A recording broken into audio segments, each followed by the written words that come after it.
ഒരിക്കൽ ഒരു വ്യക്തി എൻ്റെ അടുത്ത് കൗൺസിലിങ്ങിന് വന്നു. അയാൾക്ക് ഏകദേശം ഒരു 50 വയസ്സിന് മുകളിൽ പ്രായമുണ്ട്.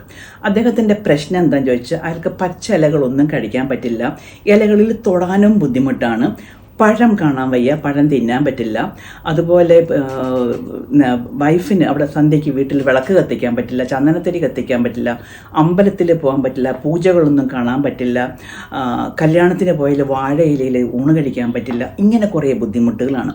കൗൺസിലിംഗ് കൊടുത്തായ സമയത്ത് ഇയാൾ ചൈൽഡ്ഹുഡൊക്കെ അനലൈസ് ചെയ്തപ്പോഴും ഇങ്ങനെയുള്ള വസ്തുക്കളുമായി ബന്ധപ്പെട്ട് യാതൊന്നും ഇയാളുടെ ഓർമ്മയിലും ഉണ്ടാവുന്നില്ല. അവസാനം ഞാൻ അയാളുടെ അമ്മയുമായിട്ടൊന്ന് സംസാരിച്ചു. അപ്പം അമ്മ പറഞ്ഞ ഒരു കാര്യമാണ്, ഈ വ്യക്തിക്ക് 6 മാസം പ്രായം ആകുന്നതിന് മുൻപ് ആ കുഞ്ഞിൻ്റെ വെൽബീയിങ്ങിന് വേണ്ടി വീട്ടിലൊരു പൂജ നടത്തി. അപ്പോൾ ഒരു പൂജാരി വന്ന് പൂജകൾ ചെയ്യുവാണ്. അന്ന് ഈ പറഞ്ഞ വസ്തുക്കളെല്ലാം അവിടെ ഉണ്ട്. പഴമുണ്ട്, ചന്ദനത്തരിയുണ്ട്, വാഴയിലയിൽ ഇതെല്ലാം വെച്ചിരിക്കുകയാണ്, പൂജ നടക്കുന്നു, അഗ്നിയുണ്ട്.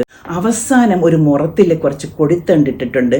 ആ കൊടിത്തണ്ടിലേക്ക് ഈ അമ്മയുടെ മടിയിൽ നിന്ന് ഈ കുഞ്ഞിനെ എടുത്ത് മുറത്തിലേക്ക് കിടത്തി അഗ്നിയുടെ മുകളിൽ ഇങ്ങനെ പാറ്റുന്നതായിട്ടൊരു മാനറിസമാണ് അവസാനം. അപ്പോഴേക്കും ഈ കുഞ്ഞ് വെപ്രാളം പിടിച്ച് അവിടെ കിടന്ന് കരച്ചിലാണ്.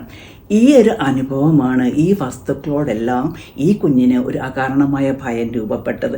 ഇതിൻ്റെ ഉറവിടം മനസ്സിലായി കൗൺസിലിംഗ് ഹെൽപ്പ് കൊടുത്തു കഴിഞ്ഞപ്പോൾ അദ്ദേഹത്തിന് അതിൽ നിന്നും വിമുക്തി നേടാൻ സാധിച്ചു.